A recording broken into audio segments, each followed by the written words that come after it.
لومړني درې کسان چې دا به جهنم ته ځي یو هغه حاکم دی چې دا مسلط کړي شوي وي مسلط پیژنې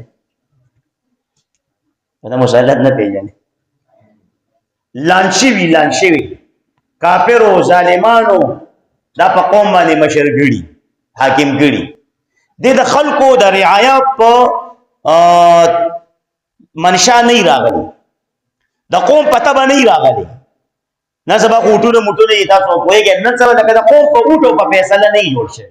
په شورا او جمهوریت د اسلام نه جوړ شي یو د ګور اسلام جمهوریت یو د کفر جمهوریت دی دغه ګوره فرق دی دا دلته چې کوم دینو دا خو اسلامي جمهوریت نه دی نه یاد وساتئ اگر که مانه ډیر مولیان په دې خپګيږي خدای دې زر پیری خپګي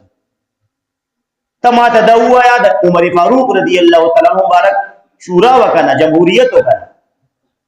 نو هغه کې د عمر فاروق رضی الله مبارک یا د مسلمانانو جمهوریت کې د عالم اوټ او دلته د یو بدکار فاسق فاجر اوټ برابر کیږي یو جرګمار او خيار مشر سپیروبه چې ګیره په تجربو کې سپینه شوی د تجربو کې حالاتو نه خبر او دلته یو داسې انسان چې لیونی د دوانو اوټ دا برابر کیږي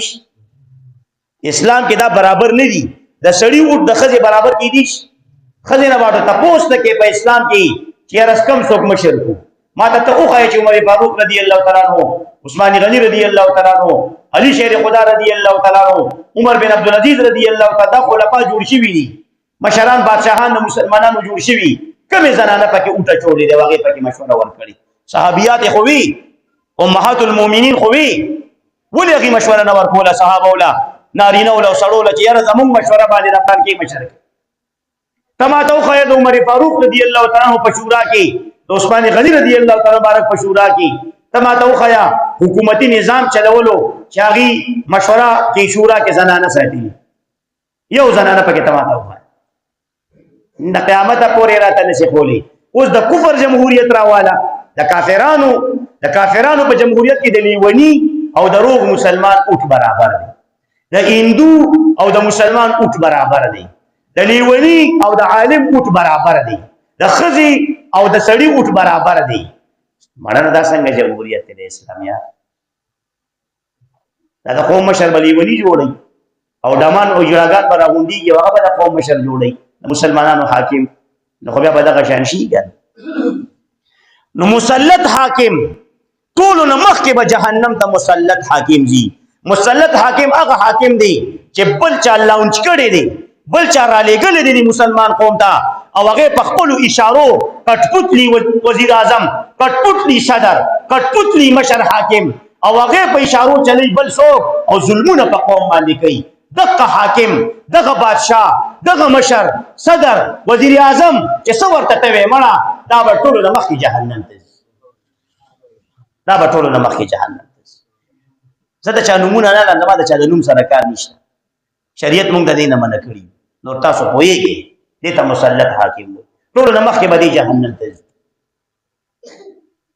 قوم غم ورسره نه ظالمي وینې څکي د قوم او د کافرو په اشارو چلی ډېر درباري مولیان دا به ورته لکې خوځئ را خوځئ درباري مولیان دې دپاره پیسو دپاره کرسۍ دپاره عهدې دپاره دغه به ورسره خدای جهنم ته اچوي د دې حاکم سره چې څومره د ظالم حاکم چا ملګرتیا کړي تر دې چې ستنکارې ورکړي ګنډلو جامو له کپړې وله ګنډلي یو ظالم بادشاه له دا ټول به خدای جهنم ته د دې ظالم بادشاه سره اچوي په دې ټولو ځان ځل روایت الله مو د ظالم د مرګرتیا نه سره زما وساتي دا دعا یو غواړي زه غواړم خدای د ظالم د مرګرتیا نه ما وساتي دا جبا یو جمله د ظالم په حق کې د دین یا الله مو باسا چې ظالم ته په طاقت ملو نشي د مظلوم د پاره زما دا جبا او چلو رب جلال د مرګ پورې دا دعا زه غواړم تاسو یې غواړئ ظالمانو مرګري نشي ګوري دغه ظالم سره به د اور په صندوق کې بندي او جهنم ته به ورشي چې په یو جمله د ظالم مرګرتیا کړي چې دا دین وي چې ظالم حکمران دي او ته ډېر خسړې دي ډېر خسړې دي 15,000 روپۍ راکړي او دی خو هغه نور ظلم ته نه ګوري چې کوم قتلونه کوي او ظلمونه کوي مکه و د ظالم صفات بس غړي کینه ځان په خرابې مزي غيو کړو جهنم کې به سره ته پروتس وځي ددن بل غټلې ولې سو کې دي چې قمخر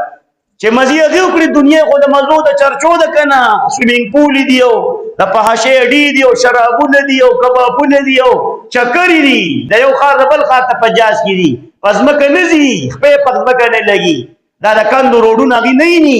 هلیکاپټر کې خيږي یو ځای په بل خار په هلیکاپټر کې کوزيږي مزي غيو کړی هر هفته هر میاش د ټولي دنیا ټورونه لګي چکرې لګي عدل تک چې کوم نه چمچا کېږي په دې جبه د لاس مطلب وسره جهنم کې بیا وروت ولی صفت کې د ظالم د سره صفت زنه کوم تاسو به هم نه کوئ د ظالمانو صفاتونه او کو کوي نو مو سره بیا سوځي هغه ته بیا ځان تیار ساتي